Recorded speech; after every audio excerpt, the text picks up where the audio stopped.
Boa noite, pessoal. Meu nome é Rômulo, mas eu tô na conta aqui do Thiago, devido a problemas técnicos.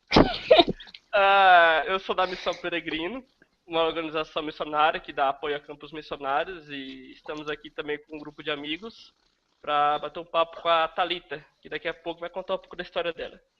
Vitor, se apresenta aí. Meu nome é Vitor, eu faço parte da Missão Peregrino, moro em Goiânia, congrego e sou presbítero na Igreja Presbiteriana, segunda Igreja Presbiteriana de Goiânia, e estamos aí, junto com a Missão Peregrina, fazendo algumas viagens missionárias, se Deus quiser, esse ano. Temos bastante interesse em apoiar e ajudar no que for possível a Thalita aí nessa empreitada, e estamos aí, hein? Juntos, sempre juntos. Meu pastor fala assim, juntos somos melhores. Então, estamos aí para caminhar em conjunto. Certo. Renata? Oi, Renata, sou integrante da Missão Peregrino, falo daqui de Teófilo Otoni, Minas Gerais. Estamos juntos aí para dar todo apoio para a Thalita, acompanhando o trabalho dela, e a gente sabe que um objetivo maravilhoso aí para o reino de Deus, para glorificar o nome do Senhor. Amém. Está também conosco também o pessoal do Movimento Mosaico, que também está nessa empreitada aí conosco. E vou passar então para eles poderem se apresentar e vou passar a palavra para o Rafael. Olá, meu nome é Rafael, faço parte do Movimento Mosaico. Nós somos um movimento relacional de unidade e temos conexão assim, em praticamente todos os estados do Brasil, assim, vários amigos, que é o que a gente crê. E a gente não é ingênuo de achar que a unidade vai ser feita na uniformidade, mas a gente entende que quando a nossa relação estiver boa, muito boa, a gente pode abrir mão da nossa própria vontade e aí a gente consegue achar unanimidade. Então, isso aí somos nós, estamos aqui para conhecer mais da Thalita e ser inspirado com as histórias dela. Sara? Bem, eu sou a Sara, tenho 21 anos, faço economia na UFG, congrego na Igreja Sal da Terra, da 90 aqui em Goiânia. Sou integrante do Movimento Mosaico e a gente gosta de fazer amigo e realizar o reino de Deus junto com os nossos amigos. É isso. Então agora eu passo a palavra então para nossa convidada, a Thalita, poder estar se apresentando aí. Boa noite, eu sou a Thalita Ribeiro, sou da IBAB. Esse papo começou porque eu decidi há um mês ir para o Oriente Médio, há quase 2 meses, na verdade, agora, para passar um período junto com o pessoal que está na Jordânia, no Iraque, no Kurdistão, especificamente, que é a região que fica ao norte, e depois fechei em Istambul. Durante o período que eu fiquei na Jordânia, eu fiquei junto com missionários da família Aziz, e no Iraque eu conheci também um pastor cristão que está lá fazendo um trabalho bem interessante. Minha viagem não era com intuito religioso, meu interesse inicial era quanto às mulheres. Eu tenho um projeto com mulheres e meninas aqui em São Paulo, que é onde eu moro, e eu queria conhecer um pouquinho dessa realidade lá no Oriente Médio, que é diferente do que a gente imagina. Não é só opressão, tem, claro, opressão, muito religiosa, inclusive, mas tem um lado das mulheres empoderadas e buscando igualdade e buscando liberdade muito forte, era esse meu interesse inicial. Só que chegando na Jordânia, junto aos missionários e junto aos refugiados sírios, iraquianos e palestinos, menos com os palestinos, mas sírios e iraquianos mesmo, mudou um pouquinho esse enfoque dessa viagem. Eu vivi algumas experiências também espirituais que eu brinco que me fizeram me converter de novo, me fizeram entender o cristianismo na prática, que é muito mais encantador, é muito mais avassalador e vital do que o cristianismo só na teoria, só na Bíblia e tal. Bacana. Thalita, você está, depois da sua volta, você começou um projeto de financiamento coletivo, né? Você queria falar um pouco dele já? Sim, O acho que intuito? é uma boa. Quando eu voltei, na verdade, quando eu estava no Iraque, eu sou jornalista de formação, mas não trabalho na área. Eu tenho uma empresa de produção de conteúdo e consultoria para empresas do setor de turismo. Mas quando eu estava no Iraque, vendo os campos com 25 mil pessoas ou mais, e eram campos em que elas tinham barracas de lona, e diferente do que algumas pessoas pensam, no Oriente Médio o inverno é muito difícil. Bate -20, com neve, é bem chato. E eu fiquei pensando, como é que essas pessoas vão sobreviver ao inverno morando numa barraca, tendo um colchonete fininho e alguns cobertores. E aquilo foi me incomodando, e eu pensei em várias formas, pensei que podia fazer uma vaquinha para arrecadar dinheiro entre os meus amigos, mas eu não queria que as pessoas doassem pela culpa que a gente às vezes tem de estar numa situação tão boa e ter gente que está passando fome e passando frio. Eu queria que as pessoas se aproximassem das crianças que eu conheci lá, das histórias que eu conheci lá. Então eu decidi publicar o diário de viagem que eu já estava escrevendo para os meus amigos e, através da publicação, também ajudar financeiramente. O que isso quer dizer? Eu lancei um financiamento para custear a publicação do livro, que na verdade vai ter muito mais lucro do que eu imaginava, porque todos os profissionais envolvidos na produção, ilustrador, designer, revisor, todo mundo é voluntário. Então a gente vai ter o gasto só de impressão. Então vai dar para mandar uma boa quantia.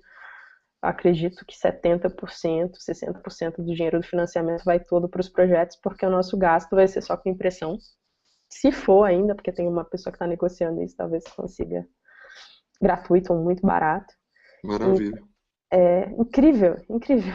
Todos os serviços relacionados, as pessoas se ofereceram, e não pessoas só de igreja, sabe? Tipo, acho que só tem 2 pessoas que são de igreja trabalhando nisso, que sou eu e mais uma. Outras pessoas que se comoveram com a história dos refugiados, se comoveram com os projetos que vão ser beneficiados, que é o da família Aziz e é o Top Brasil Sport Football, que é uma escolinha de futebol brasileira para refugiados no Iraque.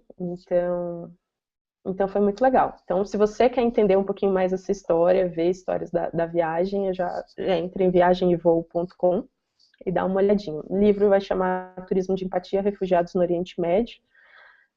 Estou terminando o conteúdo dele hoje, por acaso, e ele vai ser lançado na última semana de fevereiro. Certo. E, Thalita, uma dúvida, assim, que você foi nos podcasts, já deu para ter uma noção, mas durante a sua viagem, quais seriam aqueles fatos que mais te marcou e que você, assim, te deixou uma reflexão e você trouxe com você para o Brasil e você percebeu que dali em diante você seria uma nova pessoa a partir dessa mudança que você teve lá, assim, quais características que te mais marcaram na viagem? Os episódios, as cenas que deixou mais comovido, assim, ou te parou para você poder refletir sobre a vida? Aconteceu isso durante a viagem? Várias vezes. Todos os dias. Basicamente todos os dias. É difícil escolher um. Bom, tem algumas histórias que eu uso para exemplificar melhor, que eu acho que qualquer pessoa consegue entender, não precisa estar lá. Uma das histórias, que foi logo nos primeiros dias, eu fui visitar a casa de uma família síria, junto com o pessoal da família Aziz, né, a equipe deles lá. E tinha uma menininha, filha do casal que a gente estava visitando, que ela ficava atrás de uma porta na sala, querendo ver o que estava acontecendo na sala, mas não querendo ser vista, só que a porta era de vidro, aí ficava a silhueta dela, assim, e ela vinha, olhava e saía, vinha, olhava e saía, e era uma gracinha, a menina devia ter uns 5, 6 anos no máximo. E aí o pai dela chamou ela uma hora, e abaixou um pouquinho a calça dela para mostrar uma cicatriz no quadril. E era uma cicatriz enorme no quadril dela, pequenininha. Eu fiquei sem ar, assim, na hora que eu vi, pensando, meu Deus, o que a guerra fez com essa menina, sabe? Fiquei muito mal, os segundos até o cara traduzir para mim o que ele estava falando, porque ele falava em árabe, né? Eu não falo árabe. E até ele traduzir que a menina tinha nascido com um problema na perna, eu já estava arrasada, pensando sobre a guerra. E aí, não, ela tinha um problema na perna, para consertar teve que fazer uma cirurgia, e por isso ficou aquela cicatriz. Aí a menina, óbvio, ficou super sem graça, né? Porque teve a cicatriz exposta e tal. Eu sempre levava nessas visitas bexiga e chocolate. E aí eu comecei a encher uma dessas bexigas e dei para ela, aí ela ficou animadinha, veio sentar no meu colo, a gente começou a conversar na nossa língua português-árabe esquisita. E a gente ficou brincando um tempo com a bexiga, até que ela notou um esparadrapo no meu pulso.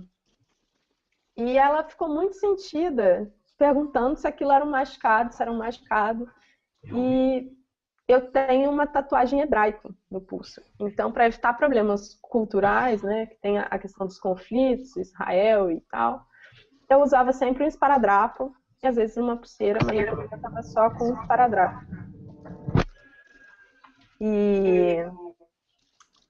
E aí a menininha perguntou se era machucado, eu fiz que sim com a cabeça, porque né, não ia explicar toda essa questão política. E ela ficou fazendo carinho e a todo momento repetindo várias palavras no sentido de fazer com que eu me sentisse bem, falando que tudo ia ficar bem. E, cara, era só uma tatuagem, sabe? A menina tinha problema nas perninhas dela, ela tinha atravessado andando uma fronteira e ela estava preocupada com o machucado que ela imaginava que existia. Aquilo ali quebrou minhas pernas, assim, meu coração, num tanto. Que eu vi o que era empatia. Aquela menina, ela não sabia o que ela ia ter para comer na próxima semana, e não é um exagero, sabe? Ela estava numa condição muito delicada, a família dela estava numa situação delicada. E ela não levava nada disso em conta, ela estava preocupada em fazer uma estrangeira que não falava a língua dela, que ela tinha conhecido há 10 minutos, se sentir bem. Ali eu vi o que era empatia, ali eu vi que, independente da guerra, tem coisas que não se perdem, isso é graças a Deus que existem, que essas pessoas guardam dentro delas, as crianças, independente da guerra, mantêm a curiosidade, mantêm a infância, mesmo que não tenha brinquedo nenhum, elas se apegam à imaginação, e aí você dá um sorriso e já começa a brincadeira, sabe? Isso foi bem forte para mim. Uhum. Vou fazer uma pergunta, duas perguntas na verdade. A primeira é o seguinte: quais são os povos hoje mais perseguidos lá naquela região? Assim? Os Yazidis Uhum. é uma minoria que está ameaçada de extinção, porque diferente do pessoal do livro, a gente, os muçulmanos e os judeus, eles ainda adoram, por exemplo, a lua, o sol. Então, o Estado Islâmico considera que eles adoram demônios, por não terem um único Deus, por não terem um Deus, né, supremo e tal. E, consequentemente, eles, ao chegarem aos Yazidis, eles matam os homens e os meninos e eles escravizam as mulheres. Não existe salvação para os Yazidis, sabe? Quando o Estado Islâmico persegue cristãos, eles dão três opções, né? 3 opções absurdas, mas ainda assim, eles, em tese, não chegam matando.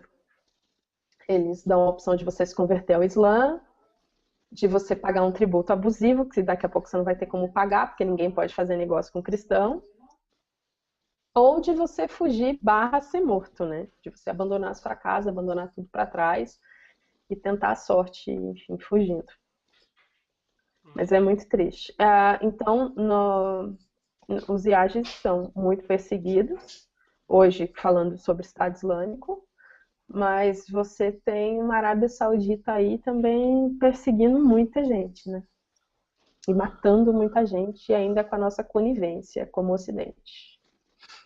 A segunda pergunta que eu queria te perguntar é em relação a isso. É o seguinte: eu posso estar exagerando, você me corrija se eu estiver exagerando, mas você acha, pela percepção que você teve lá, você acredita que há riscos de ocorrer um novo holocausto? Ou se já não está acontecendo, que é o caso dos Yazidis, você acha que isso pode estar acontecendo ou vai acontecer? É possível? Isso já está acontecendo com os Yazidis, eles estão ameaçados de extinção. E é terrível, é absurdo o que eles fazem. E como não tem nenhum país Yazidi, não tem ninguém que proteja esse grupo, sabe? Os curdos protegem, porque faz parte, né, do território deles, estão lá na região, mas os Yazidis já estão sofrendo dessa forma. E também tem alguns paralelos que podem ser traçados. O que o Estado Islâmico faz hoje e com o que o Hitler fazia, né? Os nazistas faziam antigamente, que é marcar as casas dos cristãos, no caso, matar, tirar órgãos, vender órgãos, né? Tem um mercado muito absurdo aí no meio. Uhum. Renata, gostaria de fazer uma pergunta? Então, Thalita, eu fico assim, imaginando sua experiência, né? O que você deve ter sentido ali, convivendo com aquelas pessoas.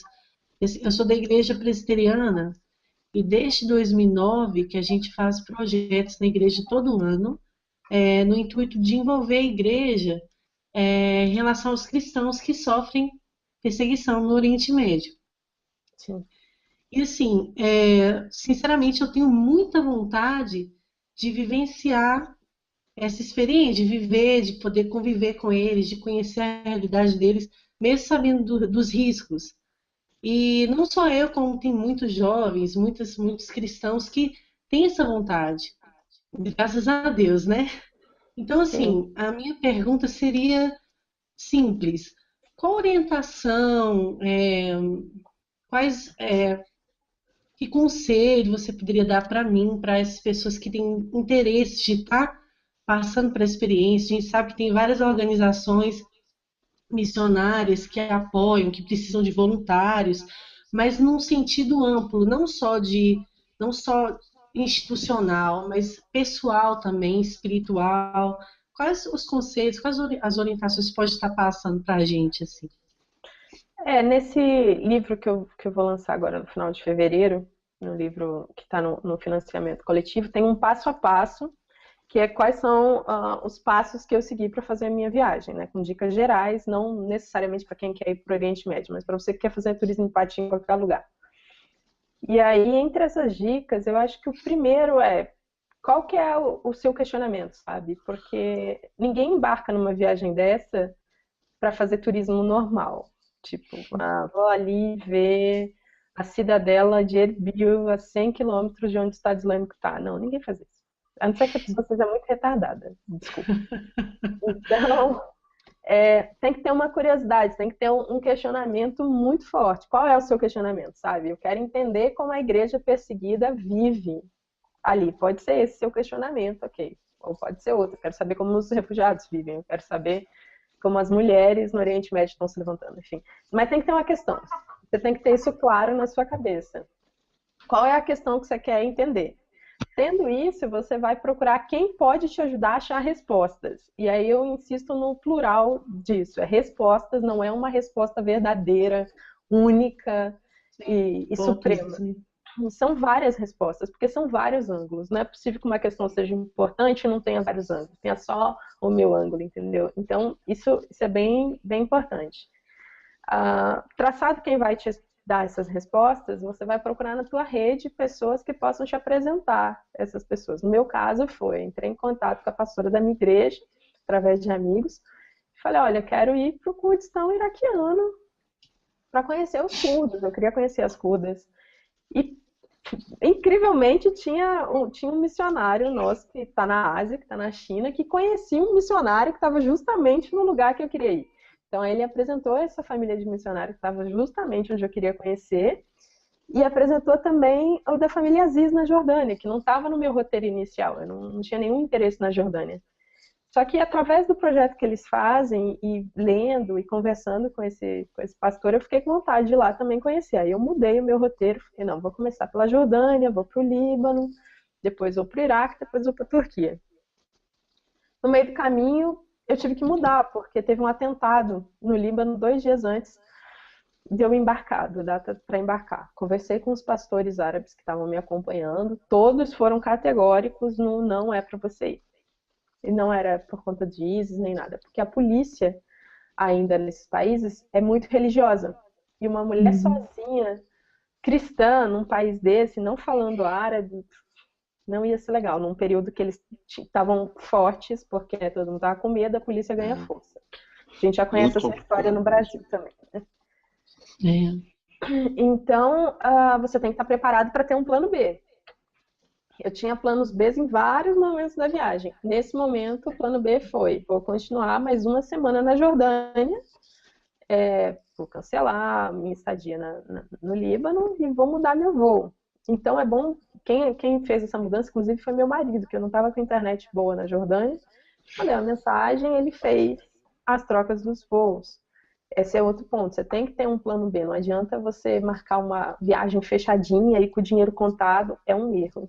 É um erro tremendo que pode custar muito caro. Então, você tem que se preparar financeiramente para ter um respiro. Se você precisar mudar sua rota, se precisar mudar seu voo, se precisar pagar, sei lá, $100 a mais para mudar seu voo, você tem que ter esse dinheiro. Esse é um ponto importante.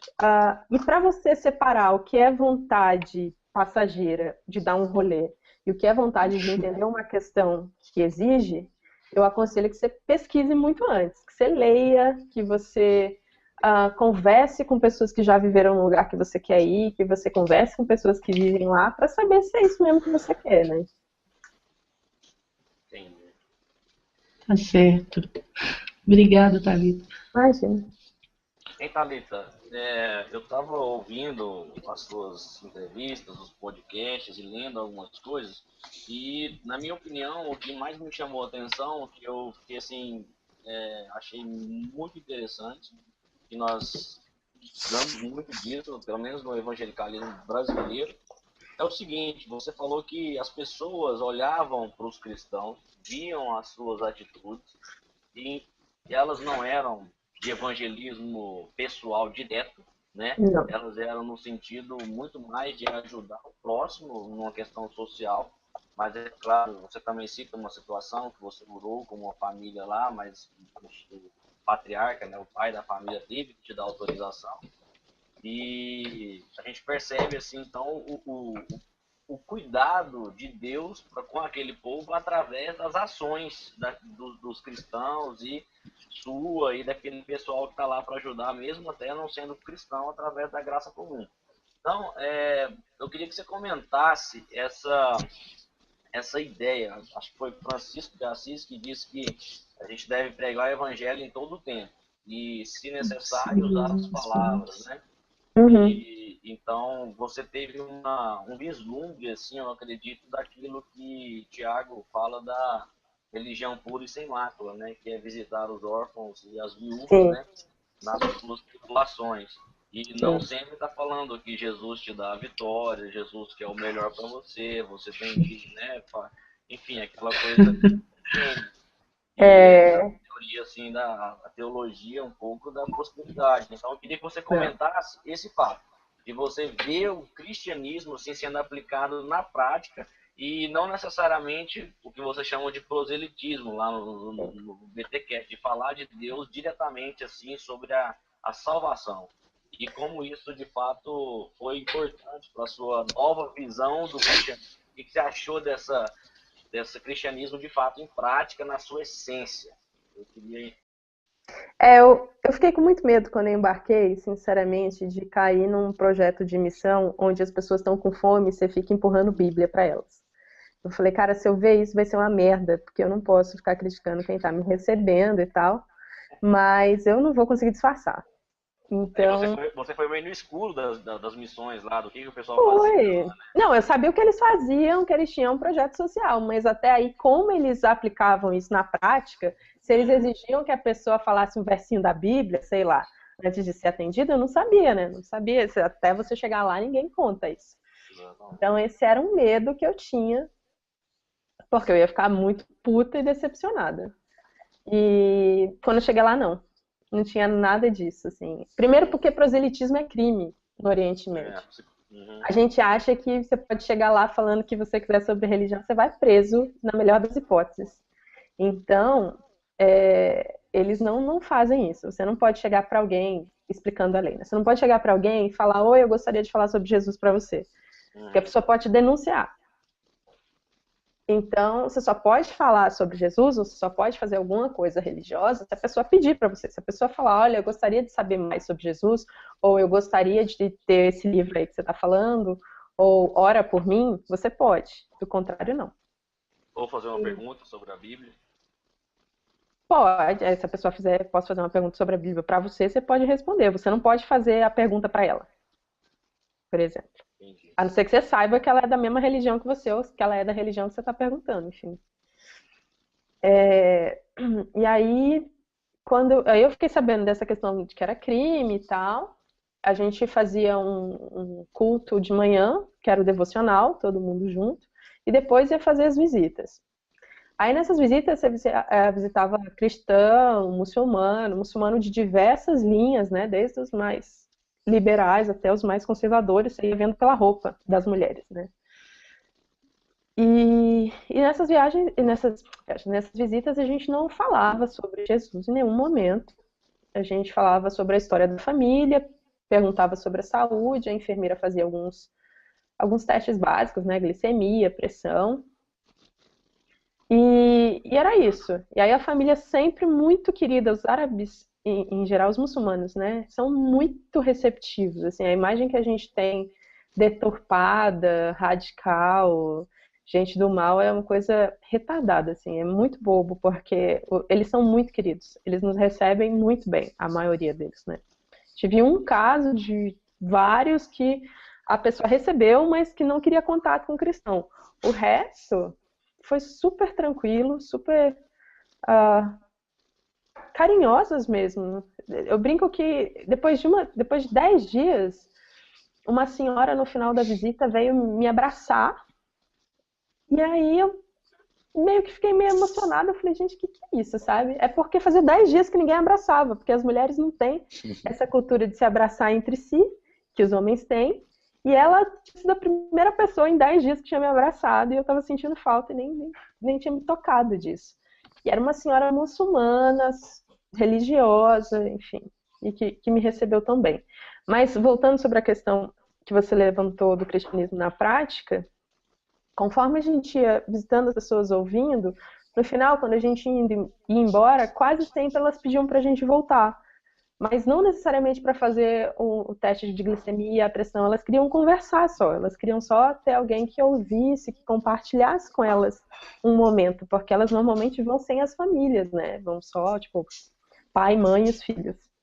E aí fica sozinho quando chega no país estrangeiro. E no final de uma dessas visitas, uma senhora veio comentar que ela gostava muito dos cristãos, uma senhora muçulmana, que gostava muito dos cristãos porque eles sabiam ouvir. Aí eu fiquei, gente, como assim, né? Porque às vezes a gente perde esse... Eu não sei se é talento, mas perde esse sentido. A gente não dá tanto valor. A gente fica falando tanto, fica achando que a gente vai convencer as pessoas através da nossa lábia incrível e do nosso Deus que inspira um monte de palavras e tal. E às vezes não, às vezes tudo que você precisa é aprender a ouvir, sabe? Aprender a ouvir quem é diferente, tentar entender a realidade da pessoa. Isso, Deus também age no silêncio. Eu acho que foi a primeira coisa que eu aprendi assim, na Jordânia, foi Deus age através do silêncio. A gente deveria valorizar um pouco mais, parar de achar que tem que ficar gritando, que tem que ficar exorcizando, que tem que ficar na bancada evangélica fazendo um monte de lei merda, sabe? E parar de fazer esse tipo de coisa e se concentrar em ouvir mais as pessoas, em prestar mais atenção em quem é diferente, em aprender com eles, sabe? Em ver Deus, inclusive, em quem é diferente. Esse foi um ponto super importante. E essa história que você contou do patriarca que pediu para orar foi muito forte para mim, assim, muito, muito forte, porque era uma casa que viviam 16 pessoas da Síria, que estavam na Jordânia, e tinha uma menininha, eu sempre brincava com as crianças, porque eu gosto de criança e dá muito certo, mas tinha uma menina que eu não conseguia fazer sorrir. Eu fazia todas as palhaçadas, com bexiga, com cachecol que vira gato, e fazia um monte de bobagem. E a menininha não ria, tinha tipo uns 7 anos, 8 anos, eu tava começando a ficar muito incomodada, porque, para ser mais irônico, ela tava com uma camiseta azul que tinha um smiles enorme sorrindo, e a menina, tipo, brava, não tava nem brava, tava fechada, sabe? Numa densidade, eu queria entender o que que era aquela menina e não podia, né? Porque os pais, os avós, no caso, estavam falando e tal. Aí até que chegou a mãe dessa menina. A mãe dessa menina era o luto em pessoa. Assim, se o luto tivesse um rosto, seria o daquela mulher. Se o luto tivesse um corpo, seria o daquela mulher. Quando ela chegou na sala, eu já percebi que ela estava muito em luto. E aí a menininha pegou a mão dela e eu liguei uma coisa a outra. Ok, nós temos uma perda aqui na sala. O que será isso? E aí o patriarca da casa pediu para ela contar a história dela. E aí ela começou a falar que ela tinha 4 filhos, a menina era um dos 4 filhos dela, e o marido dela era médico na Síria e foi assassinado por uma das milícias, e ela teve que cruzar a fronteira andando sozinha com os 4 filhos para chegar na casa do sogro, que era esse senhor, que morava na Jordânia, né, que tinha fugido antes. E aí ela agora, com 4 filhos, se mantinha com, eu não vou lembrar se é 145 ou 149 dinars, mas é entre 145 e 149 dinars. Só para vocês terem uma ideia, em 15 dias, sem luxo mesmo, assim, ficando de um jeito simples, eu gastei 400 dinars, sozinha. Então essa mulher, com 4 filhos, tinha que criar a família dela a partir de agora, com 145 ou 149 dinars. Complicado. Aí a hora que ela falou isso, putz. Só que aí ela veio com uma frase que foi mais devastadora, assim, ela falou, mas isso não é o mais difícil para mim, o mais difícil para mim é viver sem o meu marido, viver com a falta do meu marido. E aí ela começou a chorar, aí a menininha, a filha dela, segurando a mão dela, sabe, tentando consolar, uma menina de 7, 8 anos. E o tradutor que estava no dia para mim falou, olha, abraça ela e fala a palavra de consolo. Eu falei, mas eu vou falar o quê? Em inglês com ela, né? Ele falou, não, fala em inglês que eu traduzo e tal. E aí minha vontade era chorar com ela, porque eu falei, o quê? Você vai ficar tudo bem? Não vai ficar tudo bem. Assim, sim, não vai, entende? E aí abracei ela, falei o que eu podia falar naquela hora, e ele falou, ora! Aí eu olhei para ele, tipo, amiga, você é presa? Não. Aí o patriarca notou a tensão e falou, não, fala para ela que eu tô pedindo para ela orar. E aí, com a autorização do patriarca, eu orei, a enfermeira orou, e aí a gente abraçou ela, e ali eu entendi que eu tava dando o melhor que eu tinha, sabe? Não era dar dinheiro, até porque eles não pediam nem nada disso, a gente não faz esse tipo de coisa, mas era dar aquilo que me traz esperança, e aquilo que me traz esperança é Deus. Eu acho que numa situação como aquela, Deus era a única resposta e a única perspectiva, sabe, de mudança e de fortalecimento. Então, esse tipo de ação, de se fazer presente, eu acho muito mais importante hoje do que ficar repetindo discurso e regra e todas essas coisas que eu já não gostava muito antes. Quando eu voltei, então, eu voltei. Vamos focar no que é essencial. Até porque quando você foca no que é essencial, eu tenho visto isso muito na minha vida. Quando você foca no essencial, que é o amor de Deus, que é ter coragem, que é ter compaixão pelas pessoas, as outras coisas vão mudando. O seu jeito de tratar as pessoas vai mudando, o seu jeito de tratar o seu trabalho, enfim, o jeito de priorizar as coisas na sua vida muda a partir dessa perspectiva. Então, eu acho que talvez seja um caminho importante, a gente voltar para Teve até isso. uma pessoa Desculpa. botar o reino de Deus em primeiro lugar, todas as outras coisas vão desenrolar, né? Vão ser acrescentadas. É Jesus, né? E o reino de Deus são as pessoas, né? Eu acho que é isso que a gente tem que lembrar. E não é que são as pessoas que já se converteram, são as pessoas no geral. Não é que eu tenho que tratar melhor quem é cristão, não é que eu tenho que dar prioridade para quem é cristão, não, eu tenho que dar prioridade para quem é pessoa, para quem está vivendo junto comigo, sabe? Para quem está lutando para viver e tendo essa consciência. Eu estou gostando muito, estou lendo um devocional agora que fala sobre isso, sobre enxergar o outro como sagrado, como um lugar sagrado. Então, a partir do momento que a gente trata as pessoas como lugares sagrados, o nosso olhar sobre todo o resto muda. A nossa forma de olhar o nosso trabalho, a nossa forma de olhar as coisas materiais muda. E não é, claro que não é do dia para a noite, né? É um processo gradativo, mas é bem interessante. Muito bom. Eu queria falar só assim, que eu fico ouvindo, que eu até no início falei que a gente queria conhecer as histórias da Thalita e ser inspirado por elas, né?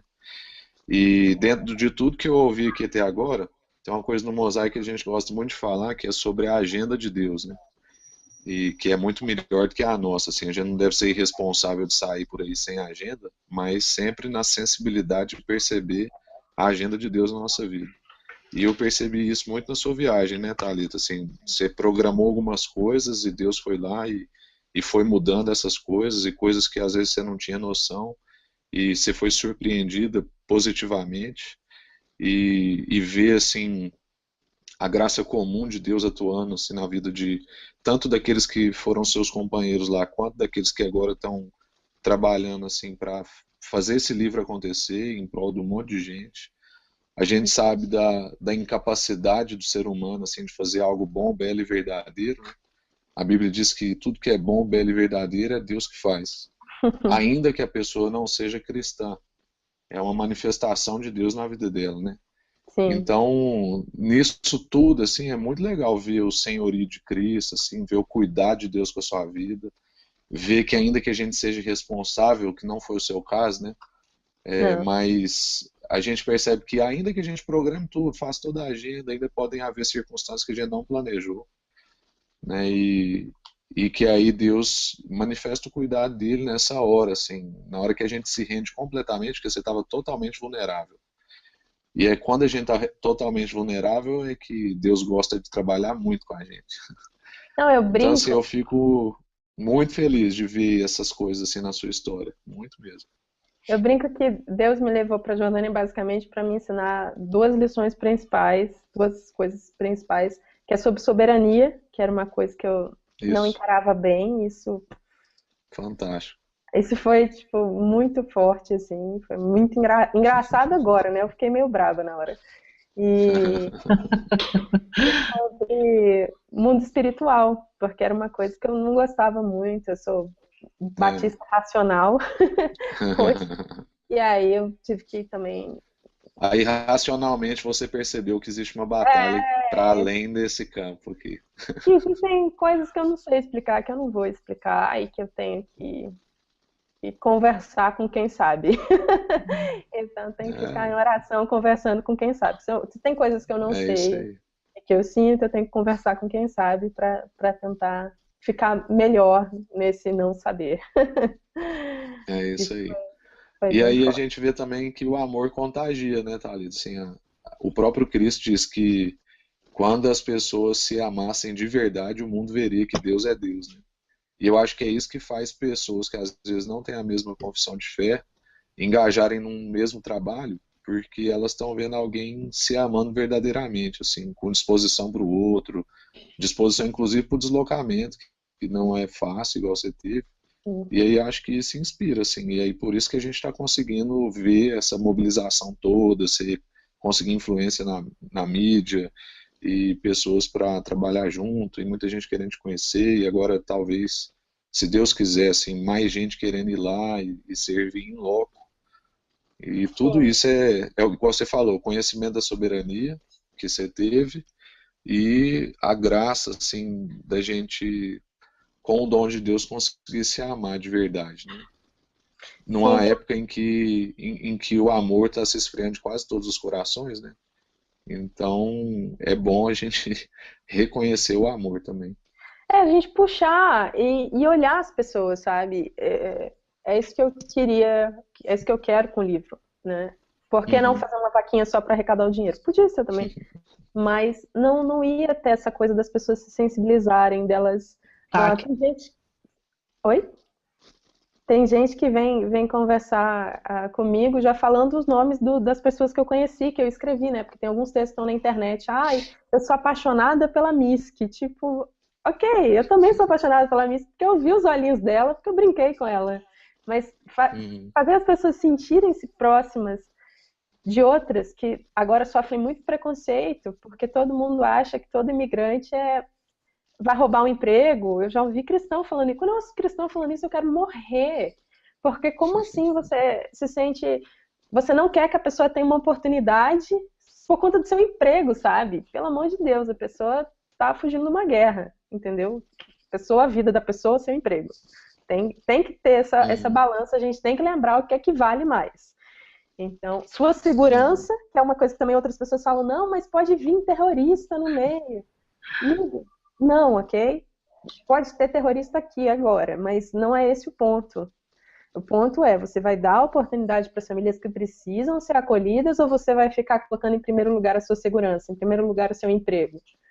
Então, Desculpa, pode falar.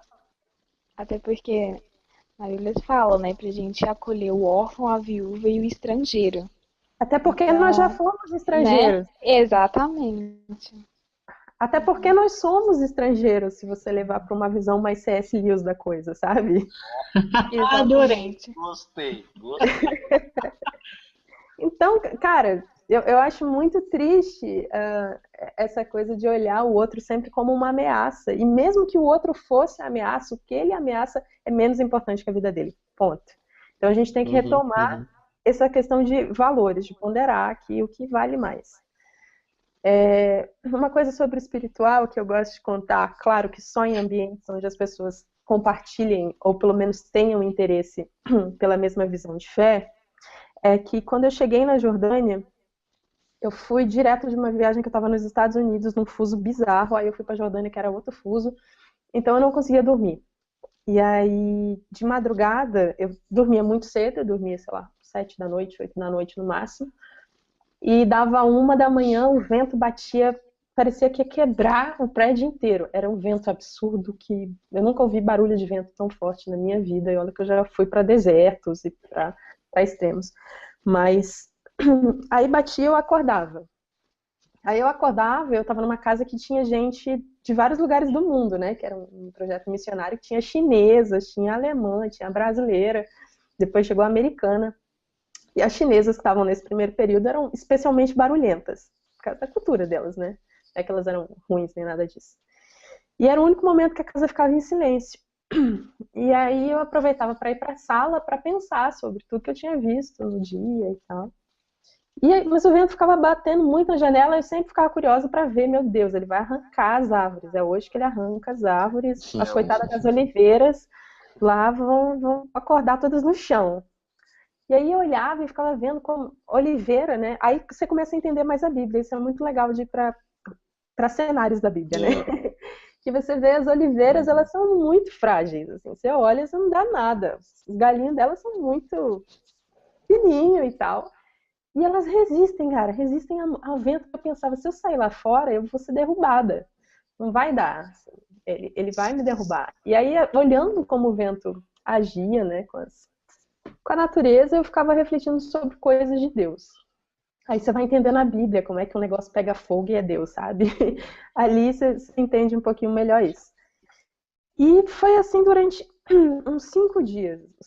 Os 5 primeiros dias, o vento me acordava todo dia de madrugada, eu ia para a sala, ficava refletindo. Era onde eu escrevia esse diário de viagem, né, onde eu comecei. E eu tinha um período que eu já estava conversando com o vento. Estava conversando. Pode falar.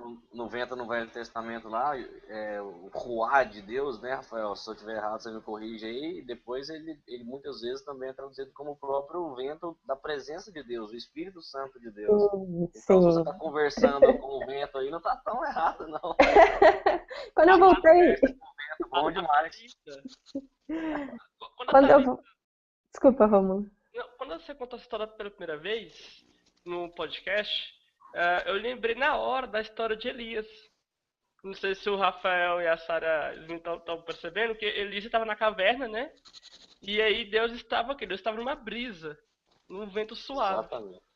E aí, quando você falou isso no podcast, na hora eu saquei, Elias. Né? Cara, mas Deus estava radical ali, porque ele estava querendo me chacoalhar, feito as oliveiras e os balões.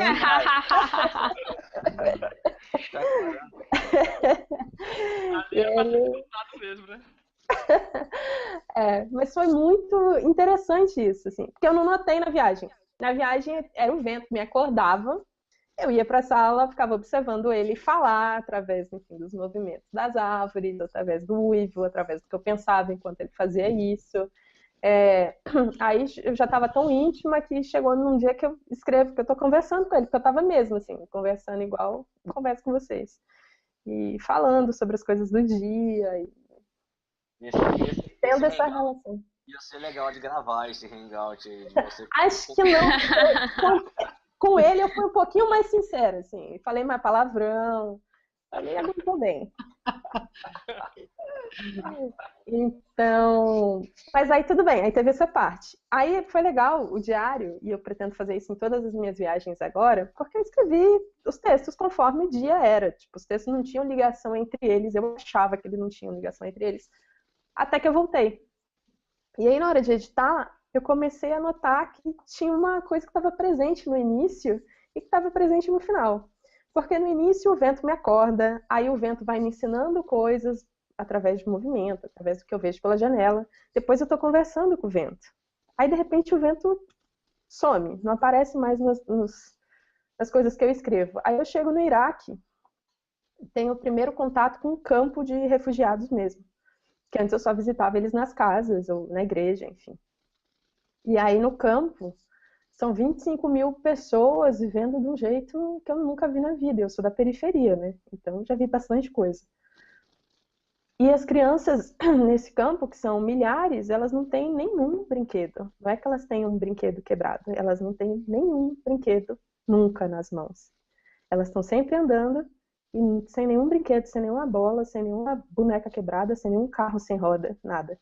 Nossa, isso me marcou muito quando você falou no outro podcast. E aí você começa a ver isso, e eu fiquei em silêncio. E a minha oração antes de embarcar era que eu não morra por dentro, sabe? Que eu não me emudeça. Que a tristeza não seja tão grande que me consuma. E ali eu comecei a sentir isso. E fui ficando mal. Mas eu sabia que, cara, eu não vou chorar, porque, pô, as pessoas estão numa situação absurda, vem alguém aqui pra ficar chorando. Mas aquilo foi me doendo, até que eu ouvi alguma coisa, sabe, dentro de mim falando: cadê as bexigas? Cadê o ar? Compartilha o ar que você tem, sabe? Compartilha aquilo que não acaba dentro de você. E aí, aí eu peguei a bexiga, comecei a encher, comecei a jogar para as crianças loucas dentro do carro. E aí, naquela hora, eu falei, cara, é isso. Aí, durante todo o dia, tipo, no dia, normalmente as crianças vinham pedir bexiga e tal. Mas aí uma senhora veio pedir uma bexiga. E eu tentei perguntar pra ela se era menina ou menina, né? Porque eu achei que era pro neto, e ela fez que era pra ela. Que não era nem pro menino, pra uma menina. E quando eu dei, ela começa a brincar. E aquilo derrete meu coração, assim, porque era uma senhorinha mesmo, devia ter, sei lá, 60, 70 anos. E ela começa a brincar com o balão vermelho, jogando ele. E ali eu percebi que o meu jeito de encarar aquela situação, de superar aquilo, de não me deixar vencer pela tristeza ao redor, era compartilhando o ar do meu pulmão que não acabava. Mas não acabava porque não era só meu. O que estava ali era o ar que tinha entrado dentro de mim no início da viagem, que tinha me acompanhado, que tinha me educado, que tinha trabalhado comigo muitas coisas, para eu poder chegar naquele momento e entender que, ok, eu não posso mudar essa realidade, eu não tenho poder para isso. Mas eu posso, por um momento, trazer alegria. Eu posso, por um momento, demonstrar minha compaixão. Eu posso, por um momento, compartilhar o meu ar. E o meu ar não é só meu, sabe? O meu ar é do Espírito Santo. Que lindo. Isso foi... Nossa, isso quando eu anotei, eu chorei tanto quando eu li. É uma das histórias que eu mais gosto, assim. Nossa, que profundo. Lindo demais. Pneuma. Muito bom. Muito bom. Mais alguém? Temos mais perguntas? Essa história sempre faz todo mundo ficar quieto. Eu apresentar na janela, falei, gente, eu vou ficar aqui, não tem mais nada que falar, não. Mas, ó, eu tenho, só para te mostrar que eu tenho um trabalho com balões e bexigas e agora eu vou usar a sua interpretação aí para o ar que entra dentro dos balões, o Espírito Santo. Inclusive tem uns vídeos lá na internet para você aprender a fazer um cachorrinho, se você te quiser. Eu tenho as crianças lá. Eu Enfim, vou melhorar meus talentos com balões, porque eu só conseguia fazer o balão clássico e desenhar uma carinha nele. tá ótimo. Mas eu fiquei, assim, as fotos, tem muitos vídeos, né, dos balões. A gente Sim. conheço uma missionária também, ela tá na África e ela conta mais ou menos a mesma experiência, que basta você encher um balão e as crianças saem correndo, brincando com aquilo, e E estourou, a muda. graça é a mesma e não importa, aquilo ali é tudo para elas naquele momento, né? Não, e Você muda o contexto, é muda o incrível, contexto. assim. Você tá Isso. num cenário, tipo, eu lembro de uma barraca que a gente tava num campo de refugiados, e aí tinham, sei lá, eram 4 filhos, mas tinham umas 6, 8 crianças lá dentro. E aí tinha uns adultos e tal, e os adultos querendo falar de coisa séria, não sei o quê, mas aí eu dei um balão para cada criança, aí óbvio que virou uma guerra de balão. E aí teve uma hora que os adultos tiveram que se render, porque eles não tinham opção. A gente tinha dominado o ambiente e aquela barraca podia estar na sala da minha casa, sabe? Ia ser a mesma situação, assim, a mesma alegria, a mesma interação. Anitta. E eu vejo assim como você encontra numa situação em que você tem duas escolhas. Ou você observa aquilo, se entristece e compartilha a tristeza, descreve o que você vivenciou lá, né, aquele momento das crianças, ou você tem a escolha de contribuir para mudar um pouco a realidade delas. E de certa forma, no simples, no mínimo que você pode fazer, já alterou muita coisa na vida delas. É isso que eu acho interessante. A gente se depara com situações em que você tem que escolher. Ou você fica passivo, né? Ou você contribui com alguma coisa para alterar a realidade. É muito lindo. Eu fiquei aqui sem palavras mesmo. Muito Sem bom. palavras. É o que eu chamo de estancador, sabe? A gente não vai curar a ferida. Não tem como curar a ferida hoje sozinha. Tipo, não, eu não vou acabar com a guerra.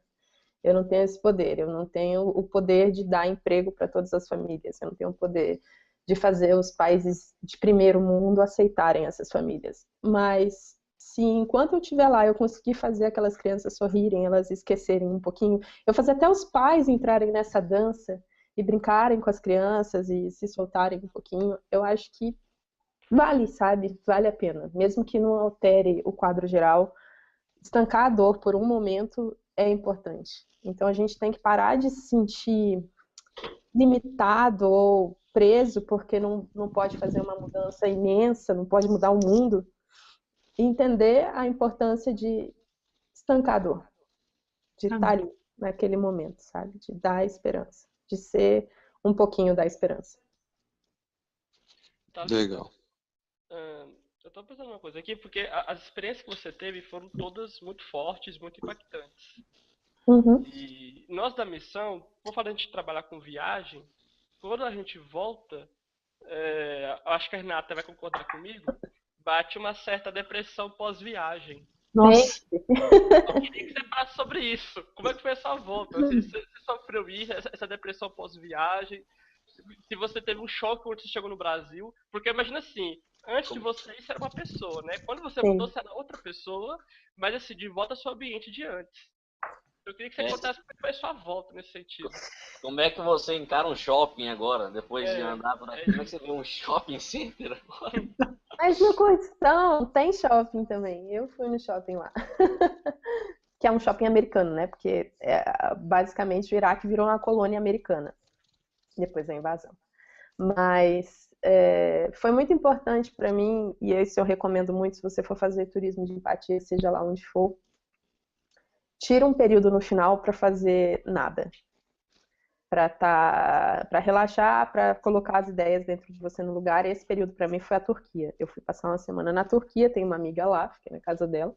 E foi fazendo turismo, vendo os lugares bonitos, tomando banho turco, comendo bem.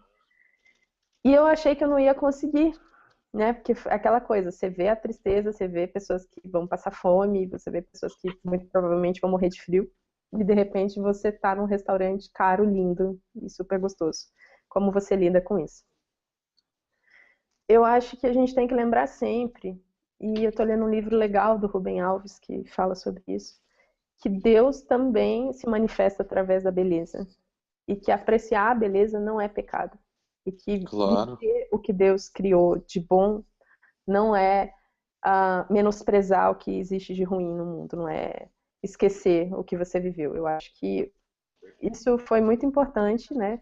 Mas não foi rápido também. Eu fui chegando na Turquia, entendendo um pouquinho. E o que mudou é que, claro, eu fiquei muito mais crítica, né? Politicamente. Eu estava na Só não Turquia. pode ficar ácida, né? Não, eu fico um pouquinho ácida também nas críticas políticas. Eu acho bom. Acho que tem espaço, mas não muito, claro, não com as pessoas.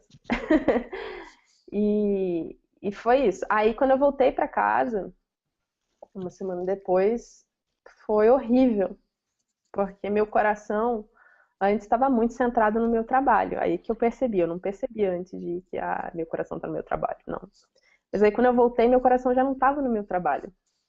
E aí, eu, claro, fiz o que eu tinha que fazer, mas notando que não era aquela dedicação mais, porque o meu pensamento, quando eu parava para ficar refletindo, era no Oriente Médio, eram nas pessoas que eu conheci, o que eu faço, o que eu posso fazer para ajudar. Eu acho que existe uma oportunidade histórica, acho que ninguém está aproveitando essa oportunidade histórica, e estou aqui, o que eu estou fazendo com o meu tempo? Aí começa a se questionar, e é um inferno. E você não consegue dormir mais. E aí que eu fui conversar com o pastor da minha igreja e falei, nossa, eu preciso muito de aconselhamento porque tá difícil. Eu acho que eu preciso fazer alguma coisa, mas ao mesmo tempo eu preciso, claro, levar minha vida, conseguir dinheiro justamente para poder fazer viagens como essa e como concilia tudo isso. Eu ainda não tenho uma resposta muito boa, eu tenho feito o meu melhor, mas eu tenho dormido muito menos do que eu dormiria normalmente. E aí, para curar um pouco isso, né, eu lancei 2 semanas depois o financiamento coletivo. Desde então tenho trabalhado bastante no livro, faço um terceiro turno para divulgação dele, para até terminar de escrever. E é assim que eu tenho tratado, não ignorado o meu sentimento de, ai, meu coração não está aqui, meu coração está lá. O que eu faço para resgatar aquele coração que ficou lá? É basicamente isso. A volta ainda está acontecendo, eu ainda estou aprendendo a lidar. Eu não tenho uma resposta de como curar a depressão. Eu acredito que um jeito, o meu jeito, pelo menos, é enfiar um monte de trabalho relacionado com o que me assola. Então, o que me assola é o medo que as meninas, sei lá, morram de fome, morram de frio, que elas morram de tristeza, não sei. Eu tenho muito medo do que pode acontecer no futuro, principalmente das meninas, que foi com quem eu me apeguei mais. Então eu fico pensando o que eu posso fazer aqui para evitar que isso aconteça, ou para pelo menos distanciar isso, sabe? E é engraçado, porque você começou o projeto sozinha, né? E Sim. depois, posteriormente, o seu marido te acompanhou. E Não, hoje. a viagem, você diz, ou o projeto do livro? A viagem, né? Ah, sim, sim, sim. Né? Já bem no finalzinho, né? Já nas etapas finais, né? Que você falou. Porque na verdade ele foi a primeira pessoa com quem eu falei. 6 meses antes, falei, quero ir pro Iraque. Aí ele falou, você tá louca. E aí depois eu expliquei, e aí ele falou, ok, você quer Você ir? continua Você louco. vai? Não, ele sabe a mulher que ele tem. E aí ele começou a conversar, então vamos fazer da forma mais segura possível esse negócio, né? Porque dentro do nosso. Aí ele foi incrível, ele é muito incrível nesse ponto. Ele foi ver conexão de internet, GPS via satélite, como é que eu ia me comunicar, e ele que cuidou de toda essa parte que funcionou magnificamente bem na viagem. Eu usei um GPS por satélite, então ele sabia onde eu estava, eu podia mandar mensagens, era bem, bem interessante. E aí, só que ele não ia, porque ele estava trabalhando. E 15 dias antes, ele vendeu a empresa dele. Então, ele ia ter um período que ele ia poder viajar. E aí, ele decidiu me encontrar no aeroporto na Turquia, 2 horas antes da gente embarcar para o Iraque. A segunda parte da viagem foi com ele. Legal. Isso, aí, o que acontece? Aí, então, no caso, então, conversou com você, depois ele te acompanhou, né? Uhum. E hoje o seu projeto tem mais de 400 apoios, né? Sim, graças a No Deus. cartaz. Hã? Graças a Deus. Graças a isso, amém. E assim, fora assim, o impacto, né, que você teve em pessoas de vários estados do país. E quando você pisou os seus pés lá, né, no Iraque, na Síria, na Jordânia, você imaginou que ia dar todo esse resultado que tá dando hoje, assim? Você. Porque é igual o Rafael falou, né? A agenda de Deus. É, Pela sua cabeça, talvez nunca imaginou que isso ia acontecer, né? De você estar gravando podcast, hangout, dando entrevista, impactando as pessoas. Como é que você consegue assimilar isso hoje? Que mais de 400 pessoas estão te apoiando. quando eu fui, antes de ir, né, conversei com os amigos e tal. Aí todos os amigos, você tem que escrever reportagem, você tem que fazer vídeo, tem que fazer não sei o quê. Eu falei, meu, não vou me comprometer com nada disso, porque eu nem sei se eu vou conseguir encarar bem a situação, se eu vou conseguir falar, se eu vou conseguir escrever, não sei como é que eu vou reagir. Eu nunca tinha visto uma situação tão extrema. Então, não quis. Os amigos ficaram falando, não, você tem que fazer, tem que fazer. E eu, não vou fazer nada. Vou escrever meu diário de viagem para vocês só saberem que eu tô viva e o que está se passando, mas não vou fazer nada nesse sentido. E foi isso. Eu fui escrevendo porque é um jeito que eu tenho de entender o que as coisas estão acontecendo, né? Escrever para mim sempre foi isso, sempre foi um jeito de entender melhor o que se passa fora e o que se passa dentro.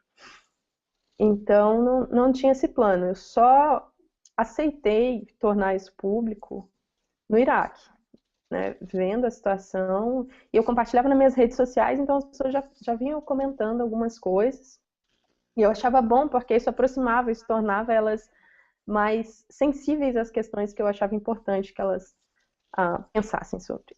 Então, isso foi sendo um processo. Aí, quando eu decidi lançar o livro, eu pensei em fazer através do financiamento coletivo, porque eu queria esse envolvimento, eu queria que as pessoas se sentissem parte de um projeto, eu não queria que elas só se sentissem comprando um objeto. E acho que a gente está conseguindo isso porque as pessoas se envolvem, convidam amigos e comentam e ficam já tratando os personagens do livro de forma muito próxima. Então, essa era a outra parte que eu queria. Aí, quando eu voltei para o Brasil e fiz o vídeo do projeto, no dia que eu fiz o vídeo, eu falei com a designer, que eu queria que fizesse a diagramação, e ela falou, não, de jeito nenhum, não vou cobrar nada. O cara que fez o vídeo também não, de jeito nenhum. Você faz aí a cotação de quanto seria me pagar e passa para o projeto direto, não quero receber nada. E foi assim, aí eu gravei o Nerdcast. No dia que eu gravei o Nerdcast, eu falei pro meu marido, falei, nossa, Marco, eu queria tanto que tivesse desenho no livro, sabe? Dar uma quebrada, porque tem texto que é bem pesado. E sem brincadeira, na manhã seguinte do lançamento do Nerdcast, eu recebi um e-mail de ilustrador daqui do interior de São Paulo, falando, olha, eu ouvi o Nerdcast, eu queria colaborar com as minhas ilustrações, segue meu portfólio. Cara, isso é muito incrível. Aí, Que loucura. E aí foi vindo gente que quer negociar Outra agenda de Deus. editor meu, chefe do passado, falou, olha, se você quiser que eu edite, revise alguma coisa, me manda. Revisor de Goiânia falando, olha, eu quero revisar o livro, posso revisar o livro? Aí falei, gente, o projeto tudo é coletivo, não é só o financiamento é coletivo, a construção da obra é coletiva e os beneficiados serão coletivos. Ô, Thalita, você crê em muita coisa que o Mosaico crê, viu? Bom, lá vem o golpe. Rafa, você podia até falar um pouco mais sobre isso, pra gente entender melhor. Não, o dia hoje é da Thalita, tá doido. Nós fomos gravar um podcast com o Bibo Talk que demorou mais de 1 hora de podcast. Mas é normal, eu gravei também com o Bibo, deu mais de 1 hora, os 2 podcasts que eu gravei com ele. Não, acho que assim, o Sari, quem quiser, se alguém quer às vezes conhecer mais do Mosaico e tal, nós temos lá o podcast com o Bibo e tem os livros também, né? Assim, a gente já publicamos 4 livros. Tem um que fala muito sobre nós, que é o Movimente-se.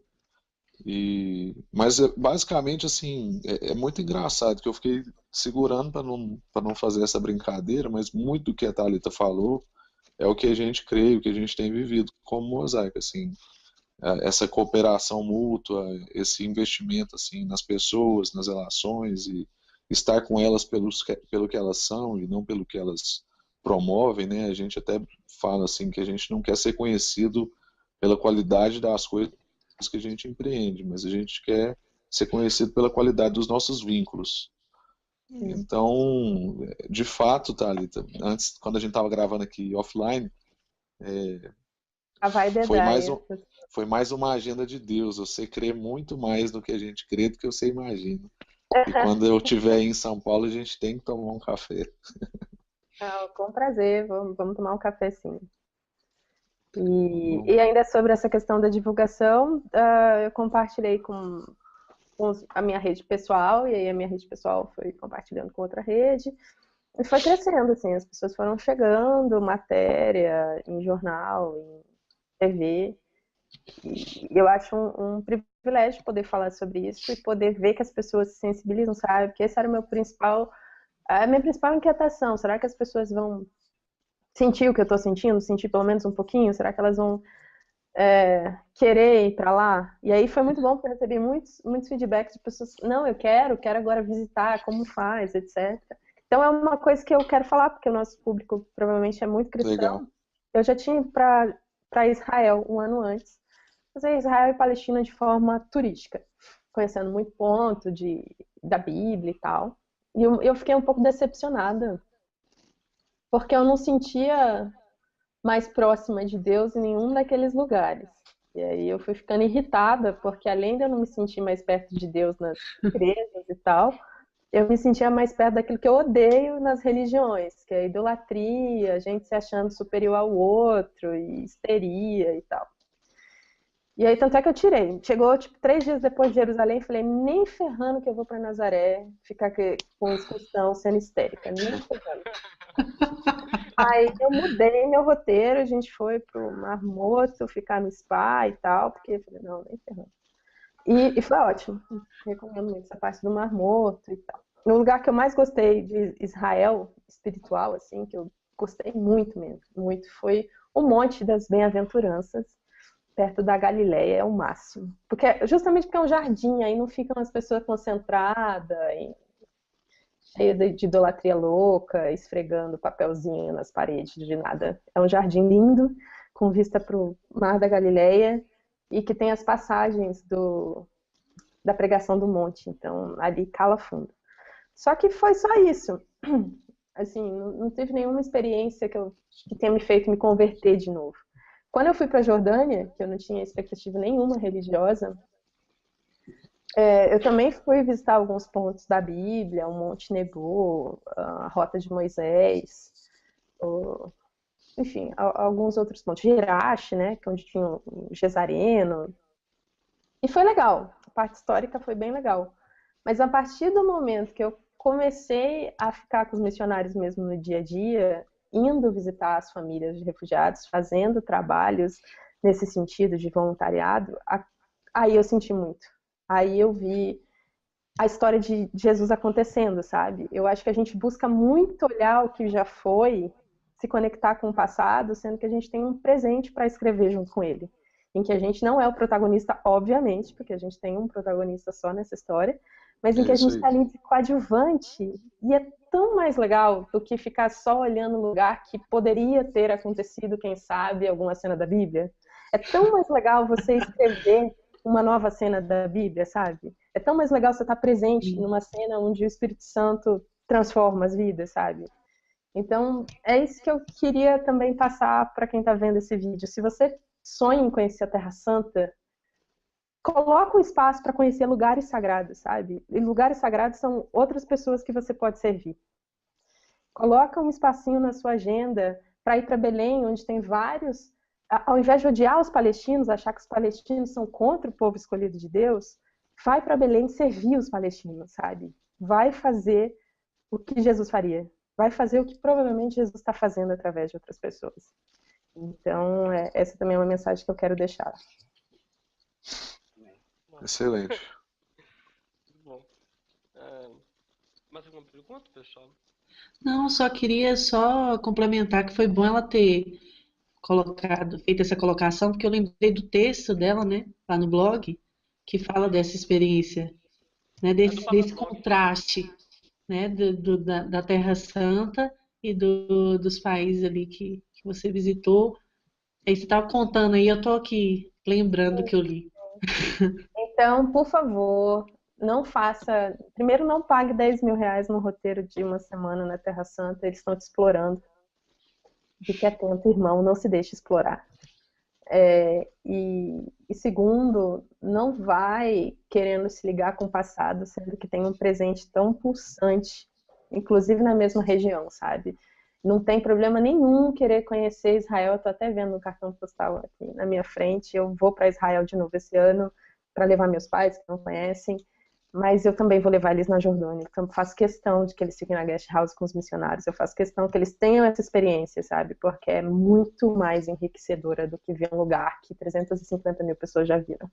350 mil pessoas ficam esfregando camiseta e foto de parente, sabe? É muito melhor, muito melhor. Uhum. Thalita, eu tenho uma última pergunta, porque é o seguinte, a conversa é tão boa, você tem tanta pergunta, mas é uma última só, a minha, porque você é jornalista. E eu queria ouvir o seu ponto de vista do seguinte ponto. Agora, esses dias agora para trás, uns 5 dias, houve o atentado em Burkina Faso, na África, né? E hoje também eu vi também que talvez Mauritânia e Senegal também tem indícios de possíveis ataques terroristas. E não vê a mídia dando tanta atenção como foi no caso de Paris. Sim. E você, na sua visão de jornalista, e agora com experiência, né, com o terrorismo, perseguição e tudo mais, ainda mais em países mais afastados, que não estão na Europa, digamos assim, como é que você vê isso? A questão como a mídia trata do assunto? É completamente parcial. Bizarro, né? Além desse de Burkina Faso, você teve 2 grandes atentados no Paquistão, muito tristes do Talibã, e você teve vários no Iraque, da Al-Qaeda e do Estado Islâmico. Então, acho que foi da Al-Qaeda no Iraque, eu não lembro agora se foi só o Estado Islâmico, mas o fato é que tem mortos que valem menos, né? Parece que é esse ponto, assim. E é muito triste, porque você não tem como resolver essa situação sem valorizar a vida. Porque o que a gente tem valorizado nessas questões é o dinheiro, o petróleo e o poder territorial, né? Então, é muito complicado. Se você fosse pautar só pelo que está na mídia, você vai achar que é muito mais absurdo um atentado em Paris, porque os franceses não pediram. Como se as pessoas no Oriente Médio pedissem atentado, sabe? Porque elas têm uma religião diferente da sua, não é assim. A gente tem que entender esse contexto e não achar que existem pessoas que merecem atentados enquanto outras não. Ou que em Paris está mais próximo da gente do que está na África. Tá, porque é ocidental. Não é assim, sabe? São seres humanos, são iguais. São seres humanos iguaizinhos. A formação é igualzinha, corpo muito parecido, se não igual, né? Fora detalhe de cor de pele, coisa do tipo. Então é triste. Eu acho que as pessoas têm que buscar se informar além do que passa nos jornais, que senão você vai começar a achar que tem gente que vale mais do que o outro. Inclusive você vai começar a achar que você vale mais do que o outro, que é uma loucura. Mais alguma pergunta, pessoal? Vitor? Acho que é isso aí. Eu estou satisfeitíssimo. Prazer em conhecê-la. Foi maravilhoso. Espero em breve estar aí com vocês. Estaremos de braços abertos aqui. Tem que vir a Minas também, tá, Thalita? Quero muito. Certo, vai ser ótimo. Thalita, então, muito obrigado. Sabe? Assim, você, desde o nosso primeiro contato, você sempre foi assim, muito legal. Você sempre se deu abertura para poder conversar e rolar o hangout aqui. Você sempre esteve muito disposto a nos atender. Então, assim, muito obrigado mesmo, tá? Imagina. Imagina que essa vida aqui tá corrida. Tá um pouquinho ocupada. Mas, assim, muito obrigado por você ter reservado esse tempo para nós e ter conversado com a gente sobre esse assunto, né? Assim, foi um aprendizado muito grande. Eu tô impactado aqui. Não, mas é muito bom, porque sempre quando eu falo, eu aprendo e vejo novas coisas, assim. Às vezes eu paro e falo, cara, eu não tenho mais nada para falar ou para escrever sobre esse assunto. Mas aí vem alguma lembrança, vem alguma saudade, eu penso, não, eu ainda não escrevi sobre isso, acho que é importante. Então é uma oportunidade de matar um pouquinho a saudade. Muito bom. Então é isso. Tá? Se o pessoal quiser dizer uma última palavra, né, uma despedida, uma última mensagem para Thalita. Como a Thalita falou, todas essas cenas foram feitas com bastante treino, pesquisas. Não façam isso em casa sem antes pesquisar. Não vão de qualquer forma. Arruma um marido que te ensina a usar um GPS, que vai arrumar a internet para você. Mas eu achei muito importante mesmo, Thalita, você falar tudo isso, porque tem gente muito desavisada.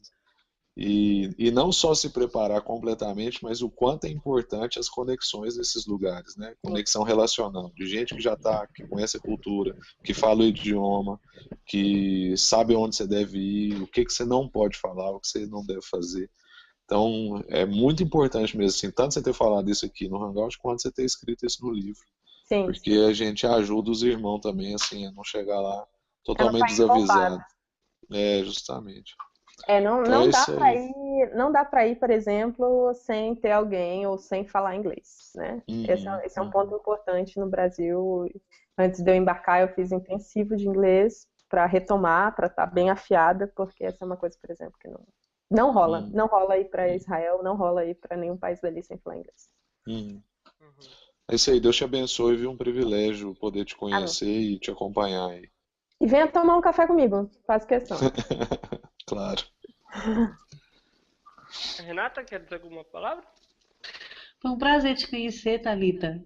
Tá? Prazer. Foi muito, muito proveitoso esse tempo que você dedicou para nós, né? Deus te abençoe muito, você, seu esposo, sua família, seus projetos. Estamos aqui para poder te apoiar no que for preciso. Tá? Um abração para você. Uma pergunta, o projeto do tropeiro é aí em Minas ou é em É aqui Goiânia? em Minas Gerais, Minas. Certíssima, estava esperando que na minha lançamento ia ter tropeiro. Olha só, tá sabendo. Tá convidada, tá? Tá convidada. Ok, obrigada. Sara? Muito bom mesmo ter esse tempinho de conversa da gente conhecer mais e fazer parte desse projeto de algo tão importante para o reino, né, de ajudar tantas meninas, tantas famílias e ao mesmo tempo que a gente pode retribuir um pouco,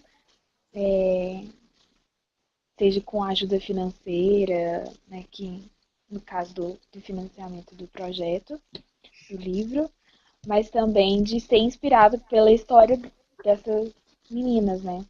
E das mulheres e das famílias, e como Deus conduz toda a agenda e também faz a gente ser mais sensível ao que Deus tem feito e a gente olhar para a nossa vida e buscar mais ver as coisas com os olhos do Pai, né?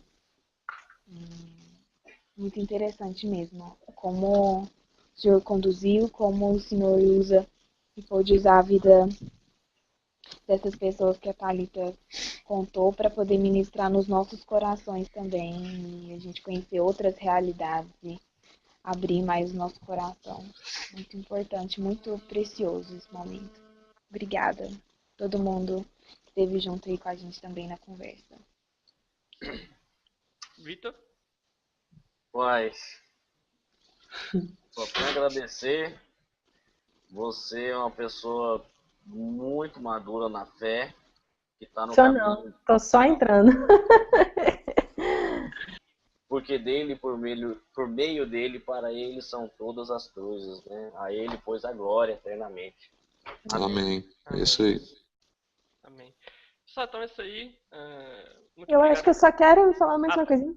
Opa, Oba. é todo seu, Thalita. Quem quiser, quem for ver esse vídeo depois e quiser ajudar no nosso projeto, quiser garantir o acesso ao livro, ao conteúdo todinho, é só colaborar a partir de R$10, que aí você tem direito ao e-book.